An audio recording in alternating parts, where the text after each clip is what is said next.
میں نہیں آ رہا کہ ایڈیشنل ڈاکیومنٹ کیا آ رہا ہے. اگر آپ ایک طرف یہ سوچ رہے ہیں مثال کے طور پر کہ ہم ریئل اسٹیٹ کے ریٹ کو جو بلین ڈالرز کی بڑی بڑی ٹرسٹ ہے اس کو ہم انکم ٹیکس سے استثنا دے رہے ہیں, ہم اس کو ڈیویڈنڈ ٹیکس نہیں دے رہے. آپ ریئل اسٹیٹ کے اوپر کنسٹرکشن کے اوپر جو بڑے گھر ہیں جو کنسٹرکشن والے اور گھر سے مراد بڑے بڑے گروپس ہیں, اگر وہ اربوں روپے کی بلڈنگیں بناتے ہیں ہم اس کے اوپر انکم ٹیکس لینا سمجھتے ہیں کہ ضروری نہیں ہے, تو وہاں ہم ڈاکیومنٹیشن ہم کو یاد نہیں آ رہا.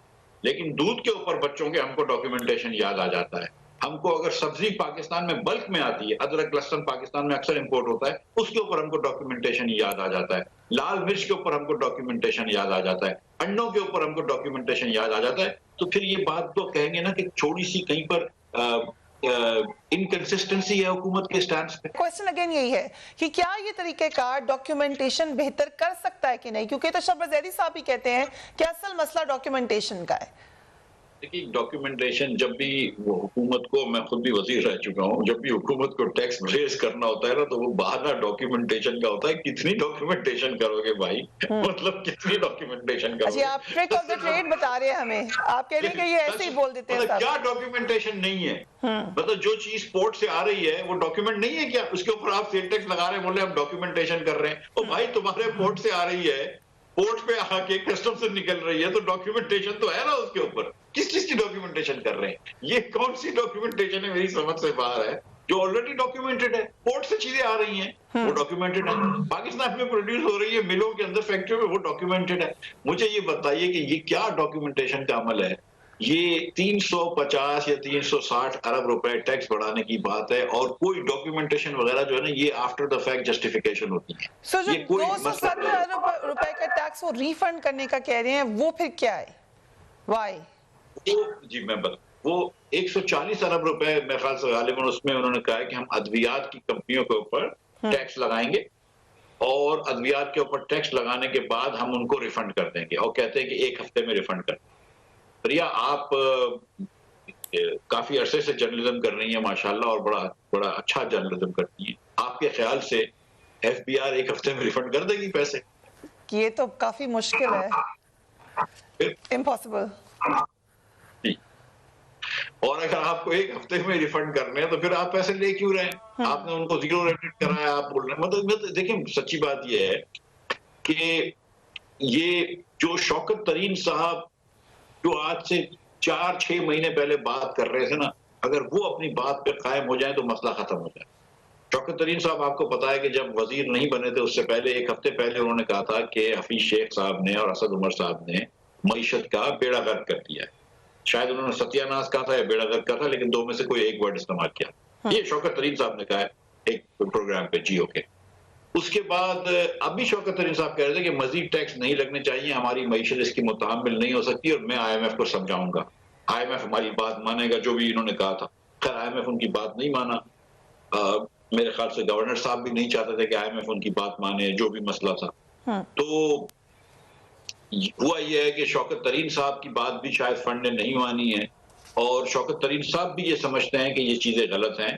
اور جو مجھے پتا ہے کہ شوکت ترین صاحب کو بھی بعد میں بریفنگ دی گئی ہے ایف بی آر چیئرمین سے کہ کن کن چیزوں پر ٹیکس لگا ہے. اور یہ چیزیں جن پہ ٹیکس لگایا ہے, مطلب دیکھیں نا کہ اتنے عرصے سے کسی حکومت نے نہیں سوچا کہ ٹیکس لگانا ہے. اور خان صاحب تو خیر خان صاحب تو ہر چیز پہ سرمن دیتے ہیں اور دیتے تھے, لیکن خان صاحب اس سے بڑے ماشاءاللہ بھاشن دے چکے ہیں کہ اسٹنٹنگ کم ہونی چاہیے, اور بچوں اب آپ اسٹنٹنگ کم کرنا چاہ رہے ہیں, اور آپ پروٹین کی چیپسٹ سورس چکن ہے اس پہ ٹیکس لگا رہے ہیں. آپ اسٹنٹنگ کم کرنا چاہ رہے ہیں, آپ انڈوں پہ مزید ٹیکس لگا رہے ہیں. آپ اسٹنٹنگ کم کرنا چاہ رہے ہیں, آپ انفنٹ فارمولے تک ٹیکس لگا رہے ہیں. تو تھوڑا سا تو حکومت کو کنسسٹنسی دکھانی چاہیے نا. رائٹ, اگر اف یو الاؤ می, کیونکہ یہی سوال ہمیں ڈاکٹر اشفاق حسن سے بھی پوچھا تھا, ذرا ان کو سن لیں. ہی از ناٹ پولیٹیکل فگر, تو میں چاہتی ہوں کہ ذرا ان کا اوپینین بھی سنیے.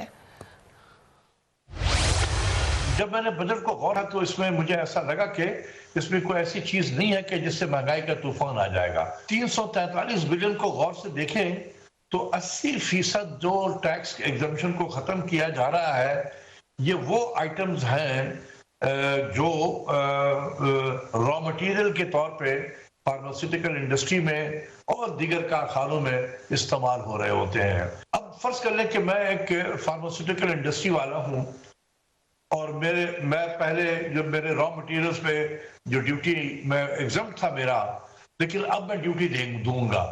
جب ڈیوٹی دوں گا تو جب میرا پروڈکشن مارکیٹ میں آ جائے گا تو میں ریفنڈ لے لوں گا جو ہمیں 1 ہفتے میں ملے گا. تو اس سے یہ پاس آن تو نہیں ہو رہا ہے, سپوزڈلی نہیں ہونا چاہیے, کیونکہ وہ تو ان کو ریفنڈ مل رہا ہے, اس کا پیسہ مل جائے گا واپس جو ٹیکس ابھی دے رہے ہیں. جہاں تک باقی 20% بن گئے ہیں, جو 71 ارب بنتا ہے, اس میں صرف 2 ارب مالیت کے جو ٹیکس ایگزمپشن ہے, یہ وہ ایگزمپشن ہے جو عام آدمی استعمال کرتا ہے کھانے پینے کی چیزوں میں. جی مفتاح اسماعیل صاحب. دیکھیں, ایک تو یہ کہ فیکچولی جو نمبرز تھے میرے خیال سے میں ڈس ایگری کرتا ہوں. مطلب 140 ارب روپے کے جو ہے حکومت کے نمبرز ہیں کہ فارماسیوٹیکلز کا, اور باقی 203 ارب روپے تو کسی 203 ارب روپے اور چیزوں کے اوپر ہے. ایک چیز یاد رکھیں کہ فیکٹریز جو ہوتی ہیں, بزنسز جو ہوتے ہیں, وہ ٹیکس نہیں دیتے, وہ صرف ٹیکس جو ہے وہ میرلی پاس آن کرتے ہیں. شارٹ ٹرم میں کچھ 1-8 مہینے تک رکھ سکتے ہیں, ٹیکس دے دیں گے, لیکن ایونچولی پاس آن کر دیں گے. اگر آج 17% ٹیکس ہے ملک میں مثال کے طور پہ, اور آپ کہتے ہیں کہ 20% ہو جائے گا, اور آپ کہیں تو ہم مینوفیکچررز کے اوپر لگا رہے ہیں, ٹھیک ہے آپ مینوفیکچررز کے اوپر لگا رہے ہیں, 15 دن, مہینہ دن, 2 مہینہ وہ مینوفیکچررز اپنی جیب سے دیں گے, لیکن ایونچولی سارے کے سارا ٹیکس پاس ہو جاتا ہے اور وہ کنزیومرز پرائسز بڑھ جائیں گی. یہ کہنا کہ صرف 2 ارب روپے, اگر 2 ارب روپے کا ہی مسئلہ تھا تو پھر کیوں کس بات کی بحث کر رہے ہیں؟ شوکت ترین صاحب نے جو ہے وہ اتنا عرصہ کیوں لگایا, 6 مہینے مارچ سے. آپ یاد رکھیں پہلے حفیظ شیخ نے مارچ میں حامی بھری تھی, اس کے بعد اس حامی بھرنے میں حفیظ شیخ کو نکالا گیا, اس کے بعد شوکت ترین صاحب نے کہا کہ میں تو یہ کام نہیں کروں گا, اس کے بعد 4-6 مہینے نیگوشیٹ ہوا. تو کیا 2 ارب روپے کے لیے 6 مہینے سے IMF سے نیگوشیٹ کر رہے تھے, صرف 2 ارب روپے کے لیے؟ 2 ارب روپے کیا بڑی بات. تو obviously بے خودی بے سبب نہیں, غالب کچھ تو ہے جس کی پردہ داری ہے. یہ حکومت کو بھی پتا ہے کہ اس کے اندر اس سے مہنگائی اور بڑھے گی, اور اس میں کوئی دو رائے نہیں. مفتاح اسماعیل صاحب, اگست 2015 میں قومی اسمبلی سے بل پاس ہوا تھا اسٹیٹ بینک کی خود مختاری کا, جس وقت اس وقت آپ کی حکومت نے کہا تھا کہ ہم یہ IMF کے پریشر پر کر رہے ہیں. اسحاق ڈار صاحب اس وقت فائنانس منسٹر تھے, آپ سے پہلے وہ تھے, انہوں نے کہا تھا کہ اب اسٹیٹ بینک فیصلے کرنے میں آزاد ہوگا. اب جب یہی بات یہ حکومت کہہ رہی ہے تو پھر یہ سرنڈر کیسے ہے؟ نہیں دیکھیں, بالکل اسٹیٹ بینک کی آزادی ہونی چاہیے, اور اسٹیٹ بینک کی آزادی تو 90 کی دہائی سے ہے. اسٹیٹ بینک اگر مجھے آپ اجازت دیں تو 2 فنکشنز ہوتے ہیں, بیسک 2 فنکشن اسٹیٹ بینک کے ہوتے ہیں.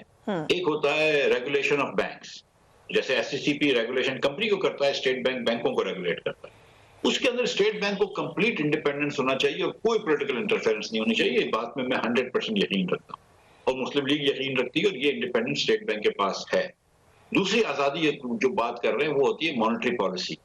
مانیٹری پالیسی کے اندر بھی اسٹیٹ بینک کو اجازت انڈیپینڈنٹ ہوتی ہے. آخر میں جو ڈالر کا فیصلہ ہوتا ہے یا انٹرسٹ ریٹ کا فیصلہ ہوتا ہے وہ اسٹیٹ بینک کے پالیسی بورڈز ہی کر رہے ہوتے ہیں, لیکن ایک کوآرڈینیشن ہوتا ہے فسکل پالیسی کا جو کہ فائنانس منسٹری چلا رہی ہے, اور مانیٹری پالیسی کا جو کہ اسٹیٹ بینک چلا رہا ہے. ان دونوں کا کوآرڈینیشن ہوتا ہے. اب یہ کر رہے ہیں 2 چیزیں, ایک تو یہ کر رہے ہیں کہ یہ کوآرڈینیشن ختم کر رہے ہیں کہ مانیٹری پالیسی ایک دم انڈیپینڈنٹ چلے گی, فسکل پالیسی ایک دم انڈیپینڈنٹ چلے گی. ایک یہ جو ہم سمجھتے ہیں کہ غلط ہے, اور دوسرا اسٹیٹ بینک ادارے کی ہم آزادی کے اوپر کوئی مسئلہ نہیں کر رہے, لیکن جو فرد واحد کو, جو گورنر صاحب کو آپ وائس رائے بنا رہے ہیں, to use common use press, لیکن یہ گورنر صاحب کو جو آپ ایک دم بہت زیادہ پاور دے رہے ہیں, ڈکٹیٹوریل پاورز دے رہے ہیں فرد واحد کو, کہ ڈپٹی گورنر بھی اس کی مرضی سے آئیں گے, وہ اسمبلی میں بھی اگر نہیں چاہے گا تو نہیں آئیں گے, لیجسلیشن بھی اس سے پوچھ کے انیشیٹ شروع ہوگی. اس پہ بہت زیادہ ڈینائی کرتے ہیں شوکت ترین صاحب. ایک تو وہ کہتے ہیں, انہوں نے بڑا کھل کے یہ بھی کہا جرنلسٹ کے سامنے کہ میں فائر کر سکتا ہوں,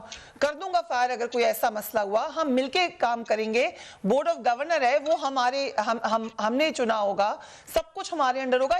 ہی سیمز ٹو تھنک کہ کوئی فرق نہیں پڑنے جا رہا. دوسری جو بات آپ کر رہے ہیں وہ یہ بھی آپ الزام لگاتے ہیں, آپ وہ کہتے ہیں کہ PMLN کے زمانے میں نوٹ چھاپے گئے, PMLN کے زمانے کا ہی بیگج ہے جو آج مجھے IMF سے اتنا مسئلہ ہو رہا ہے, تو ہم تو خود مختار کر رہے ہیں. اینڈ ہی بلیوز کہ میں جس وقت چاہوں جو بھی ڈیسیجن لے سکتا ہوں. This is his opinion. What do you say? چلیں اگر سمجھ لیجئے کہ شوکت ترین صاحب بڑے پاورفل پرسنالٹی والے آدمی ہیں, تو کیا ہر وقت شوکت ترین زندگی بھر تو نہیں رہیں گے نا وزیر خزانہ؟ کبھی ہم جیسے لوگ بھی آئیں گے. شوکت ترین کر سکتے ہیں, ہی کین فائر. مثال ہے, اگر سمجھ لیجئے یہ فائر بھی کر سکتے ہیں, لیکن قانونی طور پہ تو ہونا چاہیے نا. شوکت ترین تو پتہ نہیں کس طرح فائر کریں گے. قانونی طور پر آپ نہیں کر سکتے فائر, ٹھیک ہے, اگر ایک مرتبہ آپ نے رکھ لیا گورنر صاحب کو تو آپ نہیں نکال سکتے. اگر آپ کو ٹرولی انڈیپینڈنٹ گورنر چاہیے تو آپ کو سیکنڈ ٹرم بھی نہیں ہونی چاہیے. آپ نے تو یہ بھی اجازت دے دی کہ 5 سال بعد ایک اور 5 سال رینیو کریں گے. یہ ایک اور 10 ایئر 10 ایئر پلان لگ رہا ہے. بھائی اگر آپ منع کر دیں کہ ایکسٹینشن کی ضرورت نہیں ہے، نمبر ایک، اگر آپ کو سچ مچ پاورفل کرنا ہے.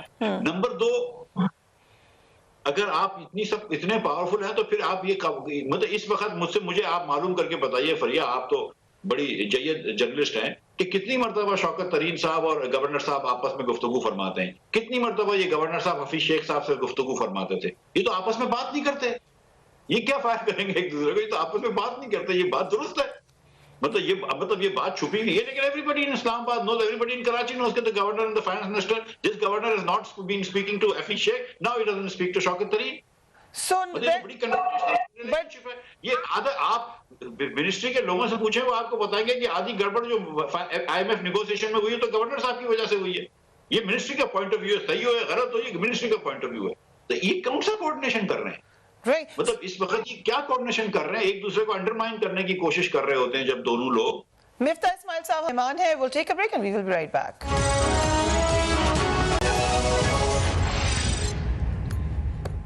And welcome back. شوکت ترین صاحب نے کہا کہ نون لیگ نے 1994 ارب ڈالر رکھنے کے لیے 60 ارب ڈالرز کا نقصان کیا.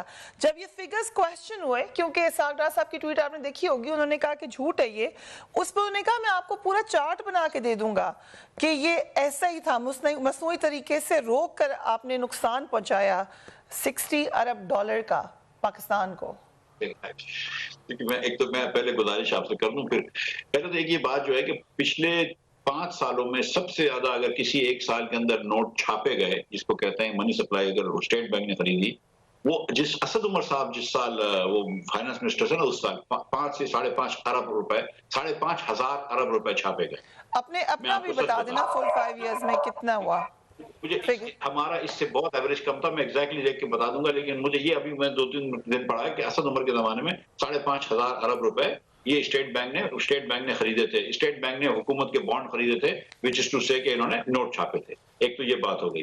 اچھا، اس کے بعد اب آپ کہیں کہ یہ جو 60,000 ارب روپے کی جو آپ بات کر رہے ہیں، تو let me explain this if I may، کہ حکومت 2 طریقے سے روپے کی اس کو مینٹین کرتی ہے. یا ڈالر مارکیٹ کے اندر بیچتی ہے، روپیہ خریدتی ہے، تو آپ ضائع نہیں کرتے ڈالر، آپ مطلب ڈالر دے نہیں رہے، آپ اس کے سامنے عوض روپیہ لے رہے ہیں. اور دوسرا طریقہ جو ہم نے کرا تھا، اور دوسرا طریقہ ہے وہ انٹرسٹ ریٹ بڑھانے کا ہے. تو یہ جب ہمارے گورنر صاحب آئے تھے تو انہوں نے 13.25% انٹرسٹ ریٹ لے کے چلے گئے تھے، آپ کو یاد ہے، اور ڈالر کا ریٹ کر دیا تھا 168 روپے. اس کے بعد 2 بلین روپے ہاٹ منی آئے تھے، اگر آپ کو یاد ہے، ایک ہاٹ منی کی چیز تھی. ہاٹ منی 2 ارب روپے آئے، ان کو 6 مہینے میں 25% 6 مہینے میں ان کو نفع ملا، کیونکہ ڈالر بھی ریویلیو کرا اور آپ نے 13% انٹرسٹ دیا ہاٹ منی کو. تو وہ بھی ایک طریقہ تھا. یا آپ انٹرسٹ ریٹ بڑھاتے ہیں جو یہ حکومت کر رہی ہے، یا آپ روپیہ اوپن مارکیٹ آپریشنز کرتے ہیں. یہ دونوں طریقے اور لیجیٹیمیٹ طریقے ہوتے ہیں روپے کو رکھنے کی، اگر یہ آپ کی پالیسی ہے. اور ان کی حکومت میں بھی کرا گیا ہے، ہماری حکومت میں بھی کیا گیا. اب یہ کہنا کہ یہ پیسے آپ نے ضائع کر دیے، تو یہ تو نئی بات درست ہے. لیکن ہیونگ سیڈ دس، کیا انہوں نے اوپن مارکیٹ آپریشن نہیں کرے؟ کیا 13% انٹرسٹ ریٹ 13.5% لے کے پوری معیشت کو نہیں روک دیا؟ کیا انہوں نے مارگن سٹینلے کو اور بلیک راک کو اور ان کو 25% انٹرسٹ نہیں دیا 6 مہینے کے اندر، تو ڈالر کے اوپر، جو دنیا میں کہیں نہیں ملتا ہے؟ تو پھر اس کا آج تک فورینسک آڈٹ بھی سامنے آیا. رائٹ، بٹ اس کے اوپر ایک اور بھی جو اسد عمر صاحب نے بھی ایک بات کی، کیونکہ معیشت کا آپ ان پہ الزام لگاتے ہیں، وہ آپ الزام لگاتے ہیں، یہ کیسے معمہ حل ہونا ہے، اس پہ ہم بات کر لیں گے. لیکن کمنگ ٹو IMF، آسان ہے، اس پہ بھی آتے ہیں. پہلے IMF کا بتا دیں. IMF کے پاس جانا واقعی ملک کی خود مختاری کو داؤ پر لگانا ہے، یہ تو تقریباً تمام اکانومسٹ کہتے ہیں. تو پھر آپ کی جماعت 4 دفعہ گئی، پیپلز پارٹی 7 مرتبہ گئی، ابھی بھی کوئی نہیں کہہ سکتا کہ ہم IMF سے نکل سکتے ہیں. تو پھر ہم بحث کس بات پہ کرتے ہیں؟ دیکھیں، ایک بات میں آپ کو بتاؤں کہ کوئی ملک جو ہے نا وہ IMF کے پاس جا کے ترقی نہیں کر سکتا. تو ہم کو IMF سے ہمیشہ کے لیے جان چھڑوانی ہے، اس پہ کوئی دو رائے نہیں. اور میں یہ بھی سمجھتا ہوں کہ جس طرح سے بشمول میرے ہم نے جو اکنامک پالیسیز اپنائی ہیں، اس سے ہم IMF سے جان نہیں چھڑوائیں گے. تو ہم کو ری تھنک کرنا پڑے گا کہ ہم کس طرح اکنامک پالیسیز کو چینج کریں. اور ہم کو یہ کرنا پڑے گا. یہ حکومت جب آئی تھی، اسد عمر صاحب آپ کے شو پہ آئے تھے، بڑی باتیں کر رہے تھے میوزک سے انسپریشن لینے کی، آپ کو یاد ہے. آپ نے مروایا پورے ملک کو. Unlike, this is not fair. But مفتاح اسماعیل صاحب, یہ سوال میں نے اسد عمر صاحب سے بھی پھر پوچھا, میرے پروگرام پہ تھے, کیونکہ انہوں نے جو گانے کا کانٹیکسٹ کیا تھا, to be fair to him, کہ ہم کیوں چلیں اس راہ پہ جس پر سب چلے, ہم ایک اور راہ پہ چلیں گے, یعنی ہم IMF پہ نہیں جاتے. اگر ہم نہ جاتے, لیٹس سے اسد عمر صاحب اس وقت نہ جاتے IMF میں, کیا آج معیشت بہتر ہوتی؟ تکلیف تو ابھی بھی اٹھا رہے ہیں. As an expert I'm asking you, میں نے ان سے بھی پوچھا تھا, ان کا جواب میں آپ کو بتاؤں گی, پہلے آپ بتائیں. میری گزارش یہ ہے کہ IMF کے پاس چلے گئے وہ ٹھیک ہے, اس وقت اگر ان کو لگ رہا تھا کہ ضروری ہے تو ٹھیک ہے, مجھے بھی لگ رہا تھا کہ جانا چاہیے, اس میں کوئی بحث نہیں ہے, ٹھیک ہے. اسد عمر صاحب اور یونس دھاگا صاحب جو ڈیل کر رہے تھے وہ بہرحال بہتر ڈیل تھی, لیکن جو حفیظ شیخ صاحب اور گورنر صاحب نے جو ڈیل کری وہ پاکستان کے لیے مناسب ڈیل نہیں تھی میرے خیال سے. انہوں نے تو وہ چیزیں کر دی جو کہ وہ کر چکا ہے جو واجب بھی نہیں تھے. اچھا, دوسری بات یہ کہ اسد عمر صاحب شروع میں یہ کہتے رہے, اور خان صاحب تو آپ کو پتا ہے ہر تقریر میں ماشاءاللہ دھرنے کی کہتے تھے کہ وہ اسٹرکچرل چینجز لے کر آئیں گے. اب میں یہ سمجھتا ہوں کہ ہم جب بجلی کے پلانٹس لے کر آ رہے تھے پاکستان میں تو اس کی وجہ سے ہمارا امپورٹ بل بڑھ گیا, جس سے کرنٹ اکاؤنٹ ڈیفیسٹ بڑھا. اور اس کے بعد ہم ایک سافٹ لینڈنگ کر سکتے تھے جو اسد عمر صاحب نے نہیں کری, لیکن جو اسٹرکچرل چینج کی بات کری وہ تو یہ نہیں کر پائے. تو 3 سال کے اندر ابھی تو آپ کی 4% گروتھ ہوئی. ہماری جو ہم نے اگر کرنٹ اکاؤنٹ ڈیفیسٹ کیا تو اس کو انہوں نے مسئلہ سلجھایا کووڈ کی وجہ سے, اور بھی آسانی ہو گئی, لیکن اس کے بعد جیسے ہی گروتھ ہوئی آپ پھر پھنس گئے اسی دلدل کے اندر. جو 2008 میں آپ کو فریہ یاد دلاؤں کہ جب مشرف صاحب چھوڑ کے گئے تھے تو 8.2% تھا کرنٹ اکاؤنٹ ڈیفیسٹ. ہم تو 6% چھوڑ کے گئے تھے, مشرف صاحب 8.2%. جب پیپلز پارٹی چھوڑ کے گئی تھی تو ریزرو جو تھے وہ 7 بلین سے کم رہ گئے تھے. تو یہ پاکستان بار بار اس مسئلے میں آتا ہے, ہر حکومت کی وجہ سے یہ مسئلے میں آیا ہے. اب ویسے 5 سال میں آتا ہے, ان کے یہاں 3 سال میں آ گیا. تو گزارش یہ کہ کوئی اسٹرکچرل چینج تو نہیں کیا. جو عام آدمی کی زندگی تھی, بہرحال میں آپ کے ساتھ یہ شاید آپ یہ کہیں گے کہ میں سیاسی بات کر رہا ہوں, لیکن عام آدمی کی زندگی جب ہمارے دور میں 2% فوڈ انفلیشن تھا, جب 4% اوور آل انفلیشن تھا, 35 روپے کا آٹا تھا, 55 روپے کی چینی تھی, تو عام آدمی کی زندگی آسان تھی. خان صاحب کے آنے کے بعد یہ بات ٹھیک ہے آپ کی, لیکن اسٹرکچرل ریفارم نہ آپ کر سکے, نہ آپ سے پہلے کوئی کر سکا, نہ یہ کر سکے, بدتریج خراب ہوا. اب اسی کو لے لیں, جو شوکت ترین صاحب کا موقف ہے, آپ نے ان کا انٹرویو دیکھا ہوگا, اور پھر ان سے جب ہم نے تفصیلی پوچھا تو انہوں نے سمجھایا کہ میں نے یہ کیوں کہا. انہوں نے کہا کہ میں نے پیپلز پارٹی کے پلیٹ فارم سے بھی IMF سے ڈیل کی اور PTI کے پلیٹ فارم سے بھی کی, اور اس وقت تو it was a piece of cake. اب یہ انتہائی مشکل مصیبت میں ہم لوگ ہیں. کیوں ہے؟ PTI کی وجہ سے ہے, پیپلز پارٹی کی وجہ سے؟ نو.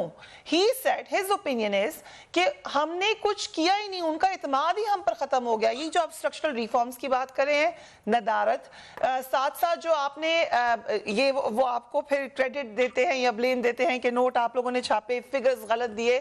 ہی سیز وہ سارا بیگیج آ چکا ہے. اور اب بھی مفتاح اسماعیل صاحب, ٹو بی فیئر, جو نیکسٹ حکومت ہوگی, آپ کو لگتا ہے کہ ان کے لیے اس سے کوئی آسانی ہو جائے گی یا اس سے بھی مشکل حالات ہوں گے؟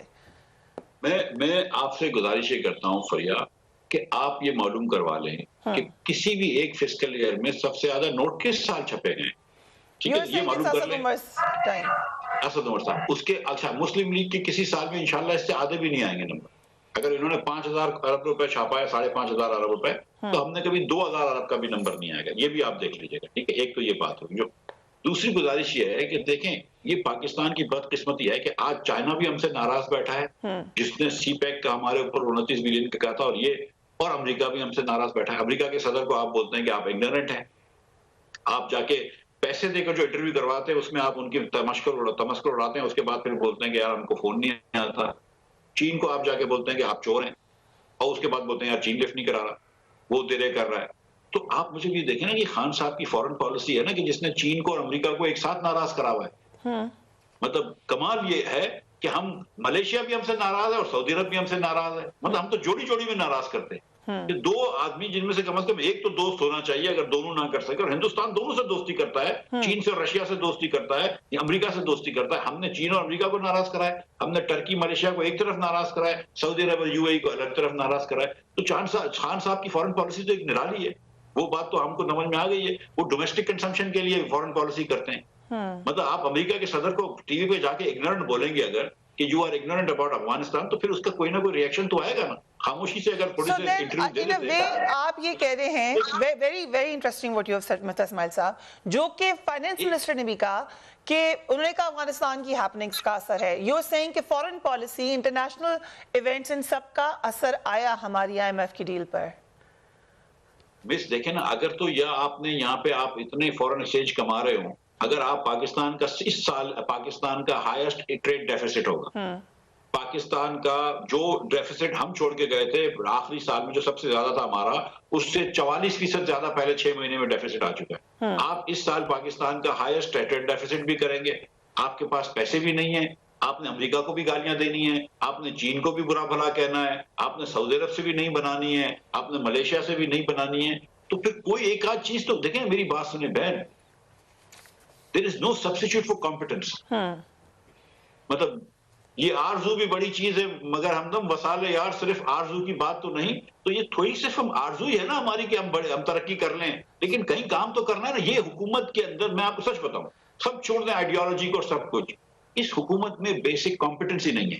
یہ حکومت وہ ہے جس کے پاس PSO امپورٹ کر رہا ہوتا ہے فرنس آئل, اور پاک عرب ریفائنری ایکسپورٹ کرنے کی کوشش کر رہی ہوتی ہے, اور PRL بند ہوا ہوا ہے, بائیکو بند ہوا ہوا ہے کیونکہ فرنس آئل بہت زیادہ ہے. یہ حکومت وہ ہے جو 3 سال تک کہہ رہی ہے کہ ہم پرائیویٹ سیکٹر میں ٹرمینل لگائیں گے, اور پھر اچانک اب کہہ رہی ہے کہ نہیں ہم حکومت میں ٹرمینل لگائیں گے. اور ابھی بھی انرجی منسٹر کہہ رہے ہیں کہ پرائیویٹ سیکٹر لگائے گا, جبکہ میری ٹائم منسٹر کہہ رہا ہے نہیں میں خود لگاؤں گا.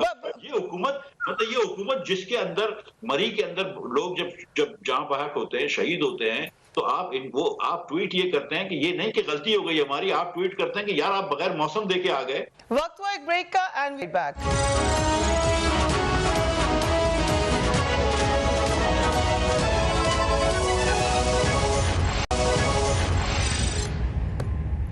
Welcome back. آخری کوشچن ریگارڈنگ IMF, جو کہا احسن اقبال صاحب نے کہ ہم سے کر لیں negotiate, is this like, obviously انہوں نے کہا ہے تو یہ ایک سیریس آفر ہی ہوگی. آپ یہ سمجھتے ہیں کہ اگر آپ لوگ کریں گے نیگوشیٹ تو آپ کو بہتر ڈیل مل جائے گی IMF سے؟ دیکھیں ہم تو چھوڑ دیں کہ ہم نیگوشیٹ کیا کریں گے. پہلے تو گزارش یہ کہ جو اسد عمر صاحب نے اور یونس داگا صاحب نے نیگوشیٹ کری تھی وہ بہتر ڈیل تھی جو حفیظ شیخ اور وہ کر کے گئے. آپ یہ دیکھیں نا کہ یونس داگا صاحب کو کمرے سے نکالا گیا ہے, فائنانس سیکرٹری تھا اس وقت, اس کو کمرے سے آپ نے نکال دیا, اور آپ 3 دن پہلے گئے, گورنر صاحب آئے, نئے فائنانس منسٹر صاحب آئے, انہوں نے ڈیل کر لی. وہ چیز جو IMF نہیں مان رہی تھی وہ آپ نے مان لی. IMF بات کرتا ہے سارا دن کہ اسٹیٹ بینک انڈیپینڈنٹ ہو, اسٹیٹ بینک کو آپ نے منسٹری آف فائنانس سے تو انڈیپینڈنٹ کر دیا, IMF سے تو انڈیپینڈنٹ نہیں کرتے.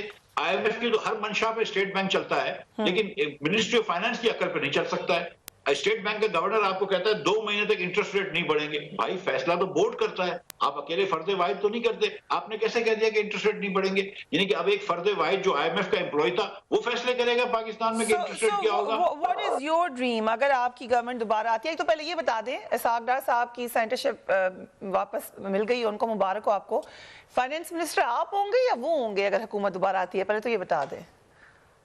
یہ ہمارے پرائم منسٹر کا فیصلہ ہوگا کہ پہلے تو ہم کو یہ آپ بتائیں گے. نہیں پتا کہ پرائم منسٹر کون ہے. ویل سیڈ, پہلے پرائم منسٹر کا تو پتہ چل جائے.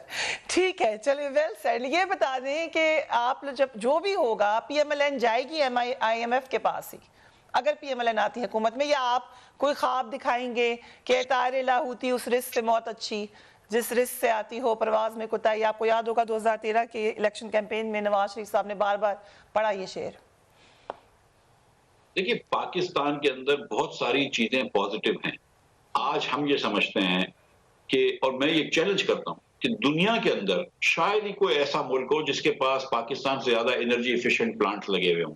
لیکن بجلی کے لگانے کے پلانٹ بنانے کے اتنے اچھے ہمارے پاس پلانٹ لگے ہوئے ہیں. اگر ہم یہ تھوڑے سے فرنس آئل کے پلانٹس بند کر دیں, اور انشاءاللہ پہلے دن ہماری حکومت آئے گی اور زندگی بھر کے لیے پلانٹوں کو بند کر دیں گے, اور میں فرنس آئل کی لابی سے معذرت بھی کر لوں گا, تو جب یہ پلانٹ بند کر دیں گے تو بجلی بھی انشاءاللہ سستی بنائیں گے. ہم بجلی سستی کر دیں گے, آپ دیکھیے گا, اور پورے پاکستان کو ہم گریڈ پہ لے کر آئیں گے اور بجلی زیادہ بیچیں گے. ہم سمجھتے ہیں کہ پاکستان بہت اچھے وسائل والا ملک ہے.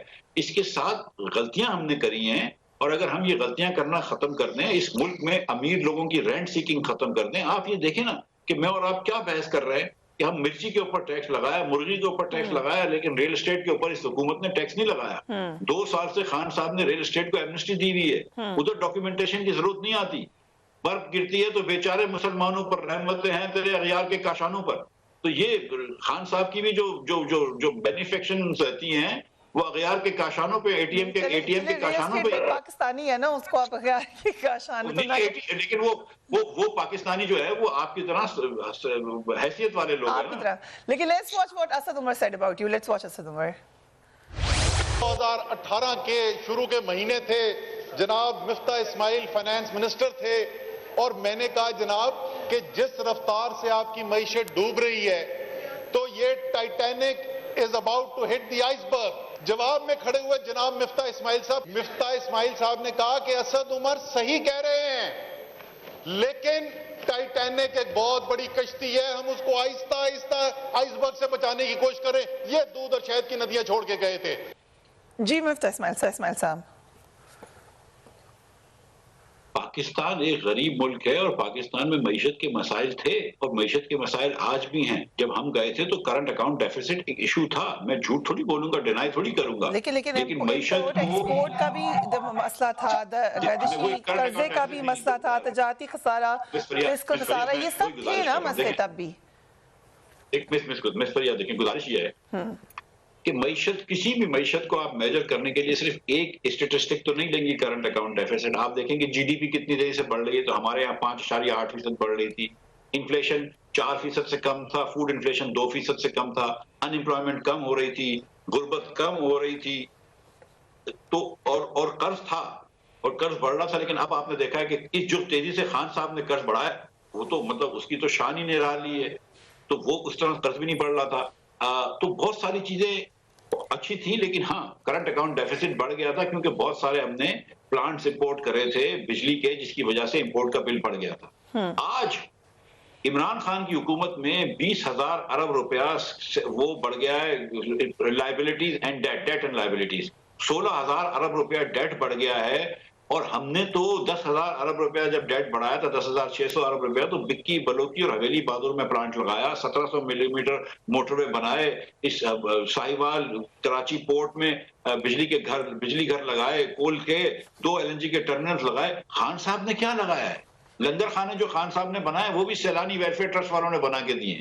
تو خان صاحب نے تو یہ پیسے ضائع کر دیے. 16,000 ارب روپیہ اتنا ہوتا ہے کہ پورے پاکستان کو 3 سال تک اگر خان صاحب بجلی, گیس, چینی اور آٹا مفت دیتے تو بھی 16,000 ارب روپے کا بل نہیں آتا. خان صاحب نے دیکھیں, آپ کمال ہے کہ 5 سال نواز شریف کے دور میں 55 روپے کی چینی چل رہی تھی, جیسے خان صاحب آئے ماشاءاللہ سے 70 روپے ہو گئی, 3 مہینے بعد پھر 100 روپے ہو گئی, اب 100 روپے کے اوپر ہے. آٹا 70 روپے ہو گیا, تیل, کھانے پینے کا خوردنی تیل آج 450 روپے کلو ہے. خان صاحب جو ہے جب کوئی چیز مہنگی, جب آئے کبھی سستی گیس مل گئی تو بولا مسلم لیگ والے چور ہیں, جب مہنگی ہو گئی تو بولا مارکیٹ خراب ہے. ان کی تو کسی غلطی نہیں ہے. پاکستان اس وقت پی ٹی آئی کو ہٹا بھی دیں تو شہباز زیدی صاحب خیر اب تو پوزیشن پہ نہیں ہیں, وہ ایک پروگرام میں بیٹھے تھے, آپ نے سنا ہوگا, انہوں نے آپ کا نام لیا, انہوں نے کہا نون لیگ کا آخری سال معاشی لحاظ سے پاکستان کی تاریخ کا بدترین سال تھا, اس کے اثرات ہم ابھی تک بھگت رہے ہیں. اسی قسم کی باتیں 2018 میں سلیم مانڈوی والے صاحب نے بھی کی تھیں. آپ فائنانس منسٹر تھے اس وقت کے, how do you comment on that? اسی پروگرام میں نے بھی گزارش کری تھی کہ ہمارے سال میں ایک ہی نمبر برا تھا نا, current account deficit. Trade deficit is part of current account deficit, جو 6% آف جی ڈی پی تھا, یا ٹریڈ ڈیفیسٹ جو تھا وہ تقریباً 9% تھا جی ڈی پی کا. اس سال ٹریڈ ڈیفیسٹ ہمارے زمانے میں دیکھیں, یاد رکھیں, trade deficit 9% G D P کا تھا, اس سال trade deficit 15% G D P کا ہوگا, یعنی کہ 9 سے 15 ہو گیا. تو خراب سال کون سا ہوا؟ ہمارے سال 6% تھا.